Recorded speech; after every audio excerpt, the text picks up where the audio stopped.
जय हिंद साथियों, मैं बबलू दाकर स्वागत करता हूं आप सभी का धरणीधर एग्रो क्लासेज के ऑनलाइन प्लेटफॉर्म पर। साथियों, आज हम चर्चा करने वाले हैं मृदा विज्ञान के अंदर विंड इरोजन के बारे में। हम आज संपूर्ण अध्ययन करने वाले हैं। इसके अंदर हमारा जो अध्ययन के प्रमुख बिंदु रहेंगे वो कौन कौन से रहेंगे, तो इसके अंदर हमारे अध्ययन के 4 प्रमुख बिंदु रहेंगे। सबसे पहले हम सामान्य परिचय की बात करेंगे कि इसकी डेफिनेशन क्या होती है, वायु अपर्दन सबसे अधिक मात्रा में कहाँ पर होता है, किस क्षेत्रों के अंदर होता है और भारत के किन राज्यों के अंदर सबसे अधिक मात्रा में होता है, वो सभी इससे जुड़ी हुई जो भी बातें हैं वो हम सामान्य परिचय के अंदर देंगे। उसके बाद में हम इसके प्रकार के बारे में अध्ययन करेंगे कि इसके प्रकार कौन कौन से होते हैं। तो इसके 2 प्रकार होते हैं, वो अलग अलग आधार पर इसका वर्गीकरण किया गया, तो उन दोनों के बारे में हम अध्ययन करेंगे।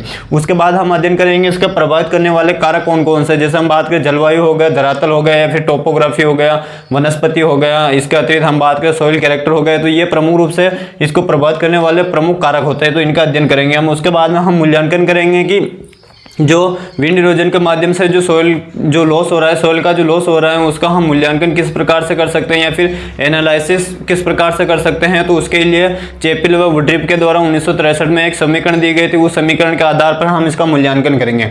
तो ये हमारा अध्ययन के प्रमुख 4 बिंदु रहेंगे। तो आइए स्टार्ट करते हैं। सबसे पहले हम हमारा अध्ययन सामान्य परिचय से स्टार्ट करते हैं। तो अगर स्क्रीनशॉट लेना चाहते हैं तो स्क्रीनशॉट लीजिए, उसके बाद में हम सामान्य परिचय का अध्ययन करते हैं। तो सबसे पहले हम देखें कि विंड इरोजन कहते किसे हैं। सबसे पहले हम इसकी परिभाषा के बारे में अध्ययन करते हैं। परिभाषा की बात करें तो परिभाषा सेम रहेगी, इसमें कुछ ज़्यादा परिवर्तन करना नहीं है। हमने जल अपर्दन के जो परिभाषा देखी थी वही की इसी परिभाषा हो जाएगी। वहाँ पर जल शब्द हमने लिया था, यहाँ पर हम केवल वायु शब्द प्रयोग में लेंगे, ठीक है ना। तो क्या हो जाएगा, जब वायु के द्वारा मृदा कणों का क्या होता है, स्थानांतरण हो जाता है, तो ऐसे अपर्दन को हम वायु अपर्दन के नाम से जानते हैं। यानी कि वायु के द्वारा जो मिट्टी के जो कण हैं उनका एक स्थान से दूसरे स्थान पर चले जाते हैं, तो उसे हम वायु अपर्दन के नाम से जानते हैं। और वायु अपर्दन के अंदर भी 3 प्रकार की क्रिया होती है। कौन कौन सी? पहला तो इसके अंदर क्या होगा, पृथक्करण होगा। इसके अंदर भी क्या होगा, पृथक्करण होगा। दूसरा इसके अंदर क्या होगा, स्थानांतरण यानी ट्रांसपोर्टेशन होगा। उसके बाद में क्या होगा, इसका जमाव होगा। क्या होना, जमा होगा, दूसरी जगह पर जाकर क्या होगा, जमा होगा। तो ये तीनों क्रिया जिस प्रोसेस के अंदर होगी उसी को हम क्या नाम देते हैं, चरण नाम देते हैं। तो जल के अंदर भी ये तीनों क्रियाएं होती हैं और वायु के अंदर भी ये तीनों क्रिया होती हैं मृदा के सापेक्ष में, ठीक है ना। तो ये इसकी परिभाषा होती है। अब हम बात करते हैं ये जो वायु अपर्दन जो होता है ये किन क्षेत्र के अंदर ज़्यादा होता है, किन क्षेत्र में या फिर किन एरिया के अंदर ज़्यादा होता है। तो ये बात करें किन क्षेत्र के अंदर ज़्यादा होता है, तो शुष्क प्लस अर्धशुष्क क्षेत्रों में, शुष्क व अर्धशुष्क क्षेत्रों में क्या होता है, ज़्यादा होता है। शुष्क व अर्धशुष्क क्षेत्रों में ज़्यादा होता है। शुष्क क्षेत्रों के अंदर हम बात करें भारत के कौन कौन से ऐसे राज्य है जो शुष्क व अर्धशुष्क क्षेत्रों के अंदर आते हैं, तो हम बात कर लेते हैं। यहाँ पर हमारे राजस्थान हो जाएगा, सबसे अधिक राजस्थान में होता है, क्योंकि राजस्थान के अंदर लगभग 60% के आसपास हमारे यहाँ पर थार मरुस्थल पाया जाता है। तो उसकी वजह से यहाँ पर जो जलवायु बनती है वो हमारे एरिड या फिर सेमी एरिड क्लाइमेट का फॉर्मेशन होता है। तो उस कंडीशन में हमारे यहाँ पर विंड इरोजन सबसे ज़्यादा होता है, राजस्थान हो जाएगा। इसके अतिरिक्त बात करें हम, गुजरात हो गया। गुजरात में हम बात करें तो कच्छ का जो रण वाला जो क्षेत्र वहाँ पर रेगिस्तान पाया जाता है। तो उस कंडीशन में यहाँ पर हमारे विंड ये जो हमारा शुष्क व अर्धशुष्क क्षेत्र का निर्माण ज़्यादा होता है। इसके अतिरिक्त बात करें पंजाब हो जाएगा, पंजाब और एक हो जाएगा हमारा हरियाणा, ठीक है ना। पंजाब व हरियाणा का भी कुछ हिस्सा हमारे शुष्क व अर्धशुष्क क्षेत्रों के अंदर आता है। तो ये प्रमुख 4 राज्यों के अंदर हमारे जो विंड इरोजन सबसे अधिक मात्रा में पाया जाता है, ठीक है ना। उसके बाद हम बात कर लेते हैं ये तो सबसे अधिक मात्रा में कहाँ पर होता है। उसके अतिरिक्त हम बात करते हैं सबसे कम की बात करें, सबसे कम कौन सी जगह पर होता है, तो सबसे कम होगा ये ठंडी या फिर हम कह सकते हैं इसको आर्द्र क्षेत्रों में, आर्द्र क्षेत्रों प्लस पहाड़ी क्षेत्रों के अंदर हमारे विंड इरोजन सबसे कम होगा, ठीक है ना। तो अब हम बात करते हैं आर्द्र क्षेत्र कौन कौन से हो जाएंगे। तो आर्द्र क्षेत्र में मुख्य रूप से हमारे पहाड़ी राज्य की बात करें तो इसके अंदर हमारे यूके आ गया यानी उत्तराखंड आ गया, हिमाचल प्रदेश आ गया, जम्मू कश्मीर आ गया, ठीक है ना। हालांकि जम्मू कश्मीर एक यूनियन टेरिटरी है, केंद्र शासित प्रदेश है, लेकिन इसमें यहाँ पर भी हमारे विंड इरोजन बहुत ही कम देखने को मिलता है। इसके अतिरिक्त हम बात करें यहाँ पर हमारे बिहार आ गया, ठीक है ना। बिहार के अंदर मुख्य रूप से जल अपर्दन सबसे अधिक मात्रा में होता है, ठीक है ना। इसके अतिरिक्त हम बात करें यूपी का कुछ क्षेत्र आ गया। इसके अतिरिक्त हम बात करें यहाँ पर हमारे पूर्वी भारत का जो क्षेत्र है, पूर्वी भारत, ठीक है ना। कौन सा पूर्वी भारत? पूर्वी भारत के अंदर हमारे जो 7 सिस्टर स्टेट हैं वो सभी के सभी हमारे इसके अंदर आ जाएंगे, ठीक है ना। तो ये सबसे कम वाले क्षेत्रों की बात करें तो सबसे कम जहाँ पर अत्यधिक मात्रा में हरियाली होगी, अत्यधिक मात्रा में आर्द्रता होगी और पहाड़ी जो रीजन होंगे वहाँ पर सबसे कम देखने को हमें विंड इरोजन देखने को मिलता है, ठीक है ना। तो ये प्रमुख इससे जुड़ी हुई सामान्य परिचय के अंदर हमें बातें याद रखनी है। अब हम बात करते हैं वायु अपर्दन का कुल क्षेत्र कितना है, क्षेत्रफल कितना है भारत के अंदर, इसका कुल क्षेत्रफल कितना है? तो लगभग 13.5 मिलियन हेक्टेयर के आसपास इसका टोटल क्षेत्रफल है। ये हमें ध्यान रखना है, ठीक है ना। कितना है? 13.5 मिलियन हेक्टेयर के आसपास इसका टोटल क्षेत्रफल है। तो ये बातें हमें ध्यान रखनी है। और इसी के साथ में हमारे जो सामान्य परिचय जो वायु अपर्दन से संबंधित है वो यहाँ पर कंप्लीट होता है, ठीक है ना। तो ये इनसे भी कई बार प्रश्न पूछ लिए जाते हैं कि सबसे अधिक मात्रा में कहाँ पर विंड इरोजन होता है, सबसे कम कहाँ पर होता है, क्षेत्रफल कितना है, वायु अपर्दन के दौरान जो 3 प्रमुख प्रोसेस होती है वो कौन कौन सी होती है। तो ये तीनों प्रमुख प्रोसेस होती है, ये हमें ध्यान रखना है। तो अगर आप इसका स्क्रीनशॉट लेना चाहते हैं तो फटाफट से इसका स्क्रीनशॉट लीजिए। उसके बाद में हम इसके प्रकार की तरफ अग्रसर होते हैं, इसके प्रकार के बारे में हम अध्ययन करते हैं। फटाफट से इसका स्क्रीनशॉट लीजिए। अब हम इसके प्रकार के बारे में हम अध्ययन करते हैं। प्रकार के बारे में हम अध्ययन करें तो इसके जो प्रकार होते हैं वो अलग अलग 2 प्रकार में इनका वर्गीकरण किया गया। पहला जो वर्गीकरण किया गया है वो परिवहन के आधार पर किया गया है। किसका आधार पर वर्गीकरण किया गया है? परिवहन के आधार पर। हम इसका अगर हम वर्गीकरण की बात करें या फिर प्रकार की बात करें, प्रकार की बात करें तो इसका जो पहला जो वर्गीकरण किया गया है साथियों वो किया गया है परिवहन के आधार पर। किसके आधार पर? परिवहन के आधार पर, यानी कि ट्रांसपोर्टेशन के आधार पर। यानी कि जो वायु का जो अत्यधिक वेग होता है वो मृदा के कणों को अपने साथ में उड़ाकर एक स्थान से दूसरे स्थान पर लेके चले जाता है। तो जो वायु का जो वेग है वो अपने साथ में जो मृदा के कणों को एक स्थान से दूसरे स्थान पर लेके जा रहा है, तो उनके कणों की साइज के आधार पर। तो जो कण जो एक स्थान से दूसरे स्थान पर जा रहे हैं वो किसके माध्यम से जा रहे हैं? वायु के माध्यम से। और वो जो जा रहे हैं उसको हम परिवहन के नाम से जानते हैं। तो परिवहन के अंदर जो मृदा के जो कण हैं उन कणों के साइज के आधार पर इनका 3 भागों में इनका वर्गीकरण किया गया है। तो सबसे पहला हम परिवहन के आधार पर देखते हैं कि परिवहन के आधार पर कौन कौन से भागों में इसका वर्गीकरण किया गया है। तो परिवहन के आधार पर देखें तो परिवहन के आधार पर 3 भागों में वर्गीकरण किया गया है। पहला आता है इसके अंदर साल्टेशन। साल्टेशन क्या आता है? साल्टेशन, जिसको हम उच्छलन के नाम से जानते हैं। किस नाम से जानते हैं? इसको हम हिंदी में उच्छलन के नाम से जानते हैं, ठीक है ना। पहला हमारा साल्टेशन आता है। नंबर सेकंड की बात करें, नंबर सेकंड हमारा आता है सस्पेंशन। सस्पेंशन क्या आता है? सस्पेंशन, इसको हम निलंबन के नाम से जानते हैं। किस नाम से जानते हैं? निलंबन के नाम से जानते हैं, ठीक है ना। निलंबन के नाम से जानते हैं। और नंबर थर्ड आता है हमारे यहाँ पर सरफेस क्रीप, जिसको हम सतह सर्पण के नाम से जानते हैं। किस नाम से जानते हैं? इसको हम सतह सर्पण के नाम से जानते हैं। इसको हम सतह सर्पण के नाम से जानते हैं। सतह सर्पण का शाब्दिक अर्थ होता है रेंग कर चलना। जैसे सांप चलता है ना रेंग कर, इस प्रकार से, उसी प्रकार मृदा के कण भी रेंग कर चलते हैं, तो उसे हम सतह सर्पण के नाम से जानते हैं। तो ये 3 प्रकार से विभाजित किया गया है परिवहन के आधार पर। तो अब हम इनके अंदर देखते हैं कि जो मृदा के कण होते हैं उनकी साइज कौन कौन सी होती है, जो हम इनको अलग अलग कैटेगरी के अंदर रखते हैं। तो सबसे पहला आता है हमारे साल्टेशन। साल्टेशन की बात करें तो इसके अंदर जो मृदा के जो कण होते हैं, इसके अंदर जो मृदा के कण होते हैं उनका जो आकार होता है वो आकार होता है 0.1 mm से लेकर 0.5 mm के मध्य होता है। यानी कि अगर ऐसे कण जिनका आकार 0.1 mm से लेकर 0.5 mm के मध्य होंगे, वो अगर एक स्थान से दूसरे स्थान पर जा रहे हैं तो उनको हम साल्टेशन या फिर उच्छलन की क्रिया के अंदर रखेंगे। अब ये उछलते किस प्रकार से है तो वो भी हम थोड़ी देर बाद में चर्चा करेंगे। सबसे पहले हम इसकी थ्योरी या तथ्यात्मक जानकारी है वो हम अध्ययन कर लेते हैं। उसके बाद हम बात करें सस्पेंशन की बात करें तो इसके जो कणों का जो आकार होता है तो इसके अंदर आता है 0.1 mm से कम व्यास वाले कण। यानी कि ऐसे कण जिनका आकार 0.1 mm से कम होगा तो ऐसे कणों को हम निलंबन के अंदर रखते हैं, और इन कणों का अगर स्थानांतरण होता है तो उसे हम निलंबन की अवस्था में कहते हैं। और निलंबन की अवस्था का अर्थ क्या होता है, तो निलंबन का अर्थ होता है अर्ध तरल अवस्था में लटके हुए रहना। अब यही अवस्था किस प्रकार से होती है तो वो थोड़ी देर बाद में हम देखेंगे, ठीक है ना।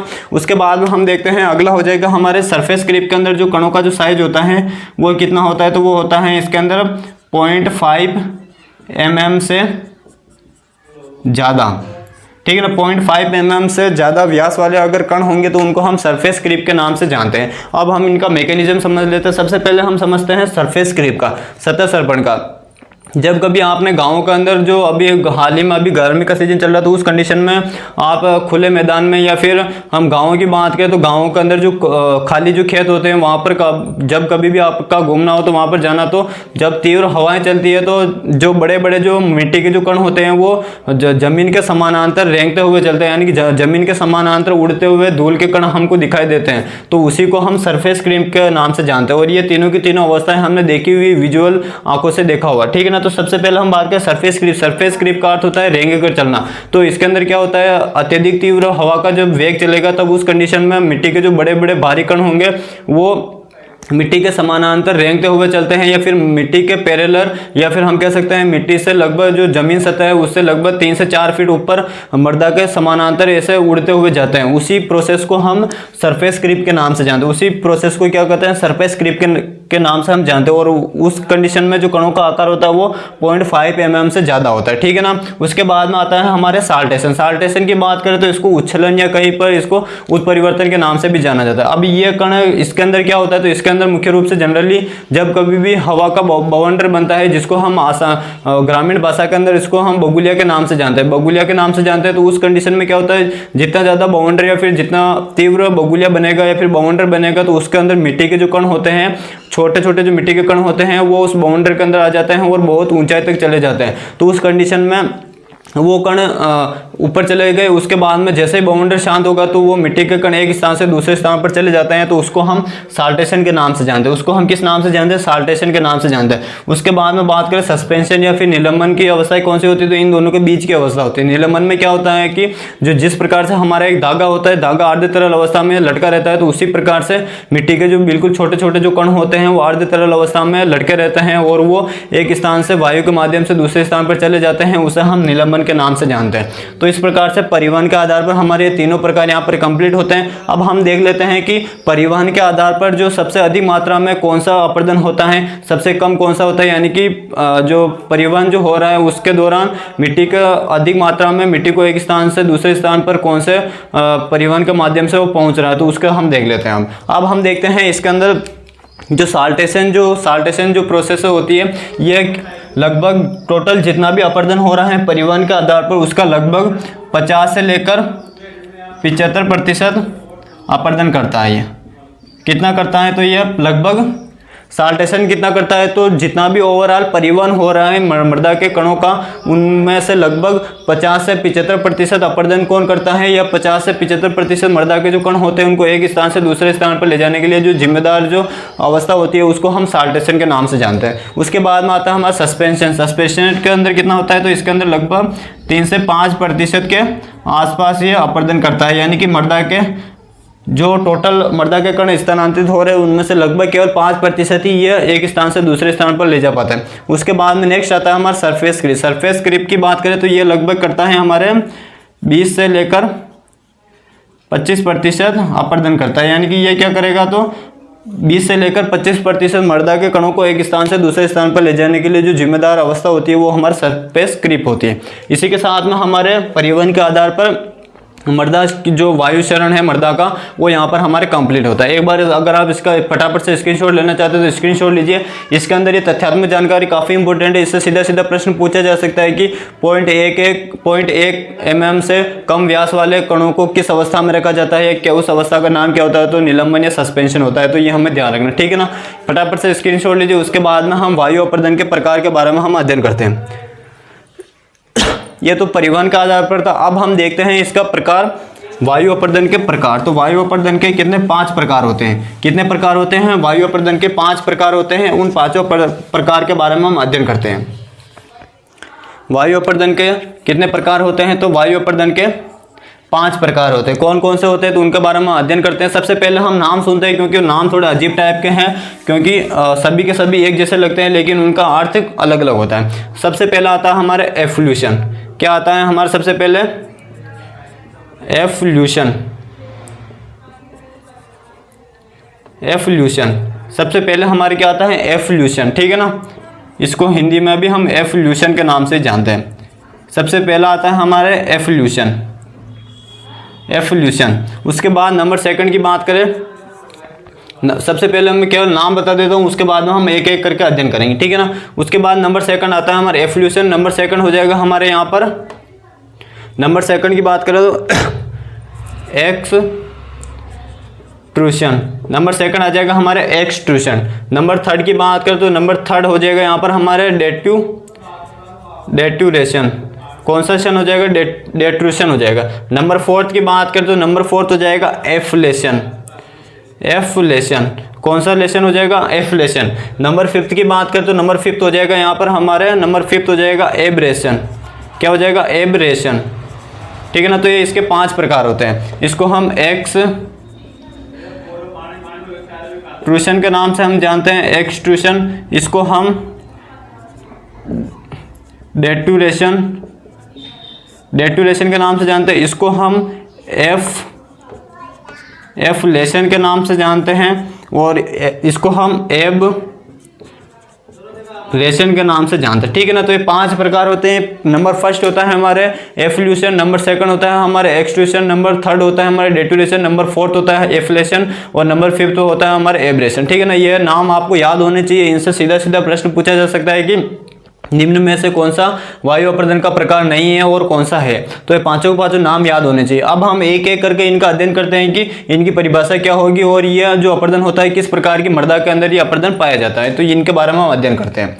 तो इसका अगर स्क्रीनशॉट लेना चाहते हो तो फटाफट से स्क्रीनशॉट लीजिए। उसके बाद में हम इनके अध्ययन करते हैं, एक एक सेपरेट इनका अध्ययन करते हैं। तो सबसे पहला आता है हमारे एफ्ल्यूशन। कौन सा आता है? एफ्ल्यूशन। एफ्ल्यूशन की बात करें तो इसकी परिभाषा क्या हो जाएगी? एफ्ल्यूशन की बात करें तो वह अपर्दन, परिभाषा हो जाएगी वह अपर्दन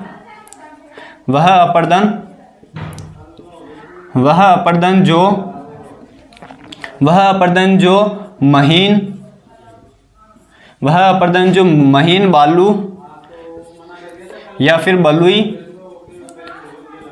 बलुई मृदा में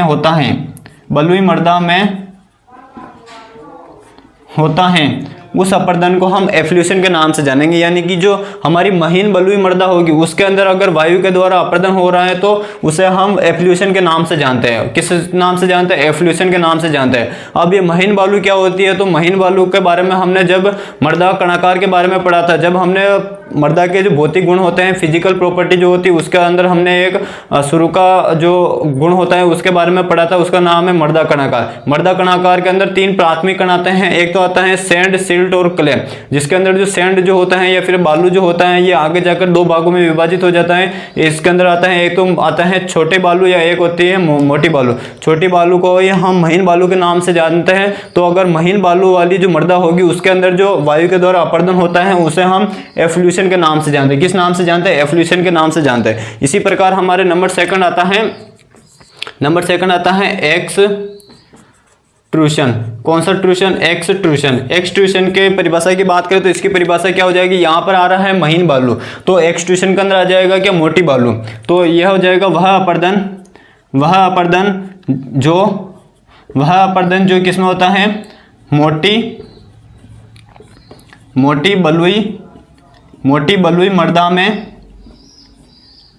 बलुई मृदा में होता है। ऐसे अपर्दन को हम एक्सट्रूशन के नाम से जानते हैं। तो एक्सट्रूशन किसे कहेंगे? वह अपर्दन जो मोटी बलुई मृदा के अंदर होता है उसे हम एक्सट्रूशन के नाम से जानते हैं। और किस माध्यम से होगा? वो वायु के माध्यम से होगा, ठीक है ना। इसी प्रकार हम थर्ड नंबर की बात करें तो थर्ड नंबर पर आता है हमारे डेट्रूशन।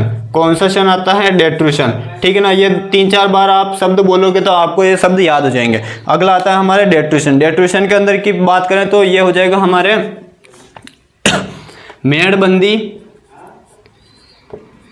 मेड़बंदी की गई मृदा में होने वाला अपरदन मेड़बंदी की गई मृदा के अंदर होने वाला जो अपरदन होता है उसको हम डेटोरेशन के नाम से जानेंगे। यानी कि अगर अत्यधिक तीव्र हवा चल रही है और उस कंडीशन में जो मेड़, जो हमारे खेतों के चारों तरफ जो मेड़ बनी हुई होती है और उस मेड़ के अंदर जो मिट्टी के जो कण होते हैं वो वहां से हटकर या तो खेत में गिर जाते हैं या फिर एक स्थान से दूसरे स्थान पर चले जाते हैं, तो उस कंडीशन में उस अपरदन को हम डेटोरेशन के नाम से जानेंगे। किस नाम से जानेंगे? उसको हम डेटोरेशन के नाम से जानेंगे। ठीक है ना। अगला जो हमारा आता है मृदा अपरदन का प्रकार वायु अपरदन के अंदर, वो आता है नंबर 4 पर आता है एफ लेशन।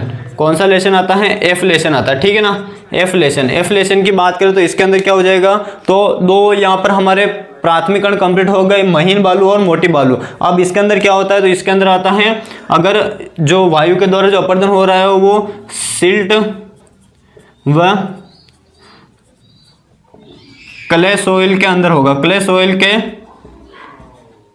होगा, तो ऐसे अपरदन को हम एफ्लेशन के नाम से जानेंगे। किस नाम से जानेंगे? इसको हम एफ्लेशन के नाम से जानेंगे। यानी कि अगर सिल्ट व क्ले जो मृदा है उसके अंदर अपरदन हो रहा है वायु के माध्यम से, तो उस अवस्था को हम एफ्लेशन के नाम से जानते हैं। और ये जो एफ्लेशन जो होती है यह हमारे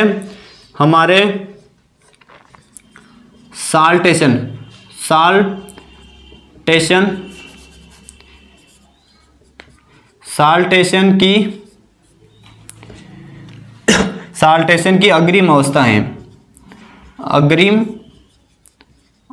है। ये जो हमारे एफ्लेशन है, ये हमारे एफ्लेशन साल्टेशन जो अवस्था होती है उसकी ये क्या हो जाएगी, अग्रिम अवस्था या फिर उसकी परिवर्तित अवस्था होती है, ये हमें ध्यान रखना है। तो इसी के साथ में हमारे 4 प्रकार यहाँ पर कंप्लीट होते हैं। कौन कौन से? एफ्ल्यूशन महीन बलुई मृदा के अंदर, दूसरा आता है एक्सट्रूशन मोटी बलुई मृदा के अंदर, तीसरा आता है हमारे डेटोरेशन हमारे मेड़बंदी की गई मृदा के अंदर, चौथा आता है हमारे एफ्लेशन। इसके अंदर हमारे सिल्ट व क्ले मृदा के अंदर जो अपरदन होता है उसको हम एफ्लेशन के नाम से जानते हैं। नंबर 5 की बात करें तो नंबर 5 हम यहाँ पर ऊपर देख लेते हैं।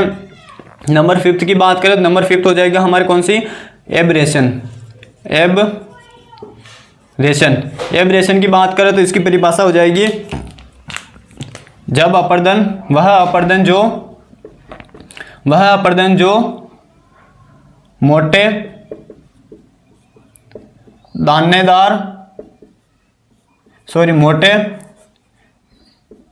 ढेलेदार मृदा में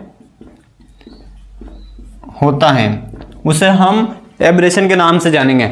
जो ऐसा अपरदन जो मोटे ढेलेदार मृदाओं के अंदर होता है उसे हम एब्रेशन के नाम से जानेंगे। और ये एब्रेशन की जो अवस्था बनती है कब बनती है? जब हम खेतों के अंदर, हालांकि अभी गर्मी का सीजन चल रहा है, तो उस कंडीशन में हम क्या करते हैं, खेतों की या फिर जो खेत होते हैं हमारे उनकी हम गहरी जुताई करते हैं। तो गहरी जुताई करने पर जो बड़े बड़े जो मिट्टी के जो ढेले होते हैं वो बन जाते हैं। और उस कंडीशन के अंदर जब अत्यधिक तीव्र हवा चलती है तो उस दशा के अंदर जो मिट्टी के जो कण होते हैं वो ढेले से पृथक होकर दूसरी जगह पर स्थानांतरित हो जाते हैं। तो ऐसे अपरदन को हम एब्रेशन के नाम से जानते हैं। किस नाम से जानते हैं? तो एब्रेशन के नाम से जानते हैं। इसी के साथ में हमारे मृदा के जो 5 वायु अपरदन के जो 5 प्रकार होते हैं वो यही कंप्लीट होते हैं। अगर आप इसका स्क्रीनशॉट लेना चाहते हैं तो फटाफट से इसका स्क्रीनशॉट लीजिए। उसके बाद में हम थोड़ा और आगे बढ़ते हैं। अब हम नेक्स्ट में देखते हैं इसको प्रभावित करने वाले प्रमुख कारक कौन कौन से होते हैं, उनके बारे में हम अध्ययन करते हैं। फटाफट से इसका स्क्रीनशॉट लीजिए। अब हम देखते हैं इसका प्रभावित करने वाले प्रमुख कारक कौन कौन से होते हैं, उनका अध्ययन करते हैं। तो वायु अपरदन को, अगला टॉपिक डालना वायु अपरदन को प्रभावित करने वाले कारक। तो वायु अपरदन को जो प्रमुख रूप से प्रभावित करने वाले जो कारक हैं वो कितने कारक हैं? तो 4 कारक है। कौन कौन से? नंबर 1 हो जाएगा जलवायु या फिर इसको हम क्लाइमेट के नाम से जानते हैं। नंबर 2 आ जाएगा हमारे सोइल कैरेक्टर या फिर मृदा के गुण आ जाएगा। नंबर 3 की बात करें तो नंबर 3 आ जाएगा हमारे इसके अंदर, नंबर 3 आ जाएगा हमारे वनस्पति और नंबर 4 आ जाएगा हमारे टोपोग्राफी। ठीक है ना। तो वायु अपरदन को प्रभावित करने वाले कारक, वायु अपरदन को प्रभावित करने वाले कारकों की बात करें तो नंबर 1 आता है हमारे जलवायु, और जलवायु के अंदर भी आ जाएगा वायु वेग यानी कि वायु की गति। ठीक है ना। उसके बाद नंबर 2 आता है हमारे इसके अंदर स्थलाकृति स्थलाकृति, इसको हम टोपोग्राफी के नाम से जानते हैं, ठीक है ना। नंबर थर्ड बात करें तो नंबर थर्ड हो जाएगा इसके अंदर हमारे मृदा गुण, ठीक है ना, मृदा गुण या सोइल कैरेक्टर। नंबर फोर्थ की बात करें तो नंबर फोर्थ हो जाएगा हमारे वनस्पति, ठीक है ना। कौन सा पत्ती आ जाएगा? वनस्पति, जिसको हम वेजिटेशन के नाम से जानेंगे, ठीक है ना। तो ये इसके 4 प्रकार होते हैं या 4 इसको प्रभावित करने वाले कारक होते हैं। तो सबसे पहले हम एक एक के बारे में हम अध्ययन करते हैं। और सबसे पहले हम बात करते हैं जलवायु। जलवायु के अंदर हमारा आता है वायु वेग या फिर जो वायु की जो गति होती है उसके ऊपर हम अध्ययन करते हैं। तो जनरली जो शुष्क क्षेत्रों के अंदर जो हवा चलती है उसे हम लू के नाम से जानते हैं। ग्रीष्म ऋतु के अंदर जो आंधी तूफान चलते हैं उसे हम किस नाम से जानते हैं? लू के नाम से जानते हैं। यह भी कई बार पूछ लिया जाता है कि ग्रीष्म या फिर हम कह सकते हैं कि ग्रीष्मकालीन अवस्था के दौरान या फिर ग्रीष्म ऋतु के दौरान चलने वाली आंधी भरी तेज गर्म हवाओं को किस नाम से जाना जाता है? लू के नाम से जाना जाता है। और ये जो लू चलती है वो किस दिशा से आती है? तो पश्चिम दिशा से आती है, ठीक है ना। हमेशा जो लू चलती है वो किस दिशा से चलती है? पश्चिम दिशा से चलती है। ये हमारे जलवायु का पार्ट है। जब हम जलवायु के बारे में डिटेल से पढ़ेंगे तब हम उसका अंदर अध्ययन करेंगे कि जो लू होती है पश्चिम दिशा से ही क्यों चलती है, उसके पीछे भी कई सारे कारण होते हैं, तब हम देखेंगे। फिलहाल हम हमारे टॉपिक पर लौटते हैं वायु का वेग। जब ग्रीष्म ऋतु के दौरान जब अत्यधिक तीव्र हवा चलती है पश्चिम दिशा की तरफ से, तब उस कंडीशन में जितना ज़्यादा तीव्र हवा का वेग होगा उतने ज़्यादा वो क्या करेगी? मृदा के कणों को एक स्थान से दूसरे स्थान पर ले जाएगी। तो उस दशा में हमारा जो वायु का अपर्दन होगा वो उतना ही तीव्र गति से होगा। तो इसी के कारण जो वायु का जितना ज़्यादा वेग होगा वो उतने ज़्यादा हमारे वायु अपर्दन को स्थानांतरण करता है। तो यह हमारे प्रभावित करने वाले कारक के अंदर इसको काउंट किया जाए। उसके बाद में आता है स्थलाकृति। स्थलाकृति की बात करें तो हम मुख्य रूप से एक तो मान लीजिए हमारी ये तो है हमारा मैदानी क्षेत्र, ठीक है ना। ये हमारे मैदानी क्षेत्र है और इसके जस्ट आगे हमारे यहाँ पर एक पहाड़ी क्षेत्र है जिसमें हमारे वन सब लगा हुआ है, हरियाली अच्छे से है। तो हम बात करते हैं, सबसे पहले हम बात करते हैं मैदानी क्षेत्र की। मैदानी क्षेत्र के अंदर क्या होगा? जितनी ज़्यादा तीव्र हवा चलेगी तो उसका फैलाव भी उतना ही ज़्यादा होगा और वहाँ पर समतल एरिया होने की वजह से वो वायु का जो वेग होगा वो एक समान होगा। अगर जितना ज़्यादा वायु का वेग एक समान होगा तो उस दशा में हमारा अपर्दन भी ज़्यादा होगा। तुलनात्मक रूप से हम बात करें पहाड़ी क्षेत्रों की, पहाड़ी क्षेत्रों के अंदर अगर हवा का वेग तेज होगा तो जैसे हवा का वेग यहाँ से निकला, तो अगर उसको बीच में अवरोध मिल जाता है तो वो क्या करती है? जो कोई भी अवरोध मिल जाता है तो यहाँ पर पहाड़ मिल गए, इसको पेड़ पौधे मिल गए, तो वो यहाँ से इसके टकराने के बाद में ऊपर उठती है। और जैसे अवरोध मिलता है वो ऊपर उठती है तो वायु का जो वेग होता है वो धीमा हो जाता है, मंद हो जाता है। तो उस दशा में हमारा जो अपर्दन जो होता है वो वहाँ पर कम हो पाता है। इसी कारण से हमारे स्थलाकृति जो होती है वो वायु चरण को प्रभावित करती है, ठीक है ना। उसके बाद में आता है मृदा के गुण। मृदा के गुण का अर्थ यहाँ पर है मृदा किस प्रकार के है, यानी कि हम बात करें मृदा के अंदर जो पार्टिकल्स जो होते हैं वो किस प्रकार के हैं। क्ले की उसके अंदर मात्रा ज़्यादा है, सिल्ट की मात्रा ज़्यादा है, या फिर जो हमारे सैंड है उसकी मात्रा ज़्यादा है। तो उस दशा में अगर हम बात करें किसी मृदा के अंदर अगर सिल्ट व क्ले की मात्रा ज़्यादा है तो सिल्ट और क्ले के अंदर जो 3 प्रकार के बल पाए जाते हैं, सहसंजन बल, आसंजन बल और पृष्ठ तनाव। ये तीनों बल जो होते हैं मृदा के जो पार्टिकल्स जो होते हैं सॉइल पार्टिकल्स को आपस में जकड़े हुए रखते हैं, खींच कर रखते हैं। तो उस दशा में जितने ज़्यादा बल इनमें लगेगा तो उस दशा में जो वायु का जो अपर्दन होगा, वायु के द्वारा जो मृदा के कणों का जो अपर्दन होगा वो बहुत ही कम हो पाएगा। तुलनात्मक रूप से हम बात करें बलुई मृदा, तो बलुई मृदा के अंदर बालू की मात्रा ज़्यादा पाई जाती है, सैंड की मात्रा ज़्यादा पाई जाती है, और सैंड के अंदर सहसंजन, आसंजन और पृष्ठ तनाव बहुत ही कम पाए जाता है। तो उस दशा में इन कणों का स्थानांतरण अधिक हो पाता है, तो उस दशा में हमारे अपर्दन भी ज़्यादा होगा। तो ये मृदा के गुण के ऊपर भी डिपेंड करता है कि जो कोई भी सोइल है उस सोइल के अंदर हमारे सैंड, सिल्ट और क्ले इन तीनों की कितनी मात्रा पाई जाती है, इनका अनुपात किस रूप में है। जिस मृदा के अंदर क्ले की मात्रा सबसे अधिक मात्रा में पाई जाएगी, सिल्ट की मात्रा अधिक पाई जाएगी, उसके अंदर वायु के द्वारा होने वाला जो क्षरण होगा वो बहुत ही कम होगा। तुलनात्मक रूप से हम बात करें जो हमारी काली जो मृदा होती है उसके अंदर सिल्ट और क्ले की मात्रा अधिक मात्रा में पाई जाती है, तो उसके अंदर वायु अपर्दन कम हो पाता है क्योंकि उनके अंदर तीनों प्रकार के जो बल होते हैं वो अधिक मात्रा में पाए जाते हैं। तो वो मिट्टी के कणों को जकड़े हुए रखते हैं और उस दशा में हमारे जो वायु का जो अपर्दन होता है वो कम हो पाता है। और बात करें हम रेतीली मृदा की या फिर बलुई मृदा की, तो उसके अंदर केवल और केवल अधिक मात्रा में हमारे सैंड की मात्रा ज़्यादा पाई जाती है। तो उस दशा में इसके अंदर किसी प्रकार का इतना जो बल होते हैं वो अधिक मात्रा में नहीं पाए जाते हैं, जिसकी वजह से वो जो कण होते होते हैं वो बिखरे हुए रहते हैं और हवा का जैसे झोंका आता है उनको उड़ा कर लेके चले जाता है, तो वो मृदा के गुण के ऊपर भी डिपेंड करता है। उसके बाद में आता है वनस्पति। वनस्पति का मैंने आपको यहाँ पर पहाड़ी क्षेत्रों के अंदर बता ही दिया, जितनी ज़्यादा हमारे वनस्पति होगी, हरियाली होगी, घास फूस होगी, हमारी झाड़ियाँ होगी, या फिर हम बड़े बड़े वृक्षों की बात करें, जितने ज़्यादा वृक्ष होंगे, हरियाली होगी, उतने ज़्यादा हमारे वायु अपरदन जो होगा वो कम होगा, ठीक है ना। तो ये वनस्पति भी प्रभावित करती हैं। और हम बात करें जो वायु अपरदन जो होता है सबसे अधिक मात्रा में शुष्क व अर्धशुष्क क्षेत्रों में होता है, जनरली हमारे पश्चिमी राजस्थान में। तो यहाँ पर हमारे मुख्य रूप से जो वनस्पति है वो बहुत ही कम मात्रा में पाई जाती है, और जहाँ पर पाई जाती है वो छोटे छोटे वृक्ष पाए जाते हैं। तो उस कंडीशन के दौरान इसमें वायु का अपरदन बहुत ही ज़्यादा हो पाता है, ठीक है ना।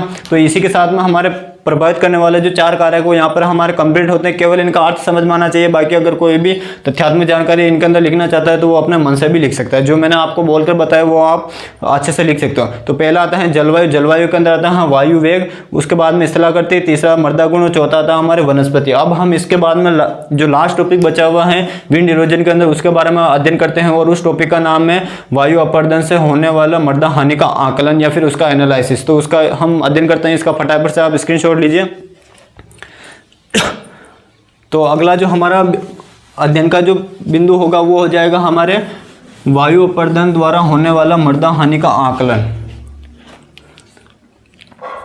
वायु अपरदन से होने वाला मृदा हानि का आकलन, मृदा हानि का आकलन, या फिर इसको हम एनालिसिस के नाम से जानते हैं, ठीक है ना। आकलन या फिर मूल्यांकन या फिर एनालाइसिस, ठीक है ना, एनालिसिस। तो हम बात करते हैं सबसे पहले ये जो एनालिसिस है इसकी बात करते हैं हम एनालिसिस की। तो इसके लिए जो समीकरण सबसे पहले विकसित की थी उन वैज्ञानिक का नाम देखते हैं हम। इसके अंदर वैज्ञानिक के नाम सबसे ज़्यादा इंपॉर्टेंट है, क्योंकि समीकरण कोई पूछे ना पूछे लेकिन वैज्ञानिक के नाम कई बार एग्जाम के अंदर सीधे सीधे प्रश्न पूछ लिए जाते हैं उनसे संबंधित। तो बात करें सबसे पहले ये जो मृदा हानि का आकलन के जो समीकरण है इसको विकसित किसने किया था, तो ये किया था चैपिल। 2 वैज्ञानिक हुए थे, चैपिल व वुडरिफ। कौन कौन थे? चैपिल व वुडरिफ 2 वैज्ञानिक थे। इनके द्वारा वुडरिफ है ना, ठीक है ना, इनके द्वारा 1963 के अंदर समीकरण विकसित किया गया था। और उस समीकरण के आधार पर उन्होंने बताया कि अगर इस समीकरण का अध्ययन अगर हम प्रॉपर कर लेते हैं तो उसके माध्यम से हम मृदा हानि का आकलन या फिर जो वायु अपरदन के माध्यम से जो सोइल का जो लॉस हो रहा है उसका हम अध्ययन कर सकते हैं। तो हम बात करते हैं वो समीकरण कौन सी थी, ठीक है ना, उस समीकरण कौन सी थी। तो समीकरण की बात करें तो समीकरण हो जाएगा E बराबर F। अब इनका अर्थ क्या होता है तो वो थोड़ी देर बाद में हम देखेंगे, ठीक है ना। तो वो हो जाएगी समीकरण हो जाएगी ICKL और V, ठीक है ना। इसके अंदर ये 5 कारक यहाँ पर काम में लिए जाते हैं। अब इन 5 का अर्थ क्या होता है वो हम यहाँ पर समझ लेते हैं। तो इन सभी का अर्थ की बात करें तो सबसे पहले आप ये याद करने की कोशिश करना E बराबर FICKLV, ठीक है ना। इसी के ऐसे समीकरण हमने जब हमने वाटर इरोजन के बारे में पढ़ा था तब वहाँ पर भी हमने देखा था, जिसके अंदर हमने 2 वैज्ञानिक देखे थे, विस्मायर और स्मिथ। उन्होंने 1978 में वो समीकरण दी थी। समीकरण कौन सी थी तो उसके अंदर था E बराबर F और उसके अंदर हमारे थे RKSLCP। कौन से थे? RKSLCP। उनका अर्थ भी क्या होता है हम थोड़ी देर बाद में देखेंगे यहाँ पर। तो सबसे पहले हम इनका अर्थ देख लेते हैं, इनका अर्थ क्या होता है। तो सबसे पहले हम बात करते हैं E का। E की बात करें यहाँ पर हम, E का अर्थ क्या होता है, उसके बाद में F का अर्थ क्या होता है, उसके बाद में I, उसके बाद में C, ठीक है ना। इसी प्रकार हम यहाँ पर इनका अध्ययन आगे कर लेंगे। तो इसी प्रकार हम बात करें E का अर्थ होता है यहाँ पर, E का अर्थ हो जाएगा यहाँ पर सोइल लॉस, यानी कि टोटल कितना सोइल का हमें नुकसान हो रहा है, लॉस हो रहा है, तो वहाँ पर E का अर्थ हो जाएगा सोइल लॉस, ठीक है ना। F की बात करें तो F का अर्थ हो जाएगा यहाँ पर फंक्शन। F का अर्थ यहाँ पर क्या हो जाएगा? फंक्शन। F का अर्थ क्या हो जाएगा यहाँ पर? फंक्शन, यानी कि यहाँ पर ऐसे कौन कौन से कारक है जिनकी सहायता से हम मूल्यांकन कर सकते हैं, ठीक है ना। उसके बाद में आता है हमारा I का अर्थ होता है यहाँ पर सोइल इरेडिबिलिटी। क्या होता है इसका अर्थ? होता है यहाँ पर सोइल इरेडिबिलिटी। जो हमारे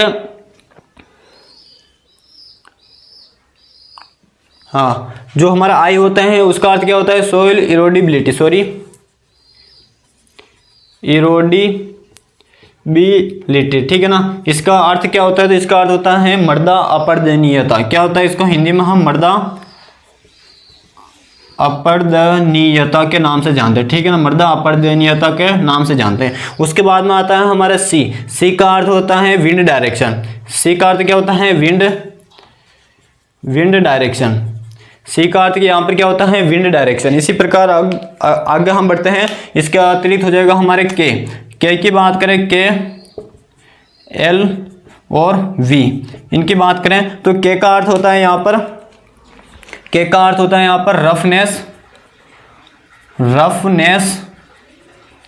of soil surface, roughness of soil surface, ठीक है ना। उसके बाद में हम बात करते हैं यहाँ पर एल का अर्थ हो जाएगा यहाँ पर WID, विड्थ ऑफ एरिया, ठीक है ना, विड्थ ऑफ एरिया। उसके बाद में आता है वी का अर्थ होता है यहाँ पर वेजिटेटिव कवर, यानी कि जो वनस्पति है उसके द्वारा कितना क्षेत्रफल घेरे हुए हैं उसे हम वी के नाम से जानते हैं। अब हम इनका अर्थ समझ लेते हैं कि इनका अर्थ यहाँ पर क्या क्या होता है, ठीक है ना। तो ई का अर्थ होता है सोइल लॉस, यानी कि टोटल सोइल का लॉस कितना हो रहा है, नुकसान कितना हो रहा है। फंक्शन यानी कि ऐसे कौन कौन से कारक है जिनके माध्यम से सोइल का लॉस हो रहा है, तो वो 5 कारक होते हैं। कौन कौन से?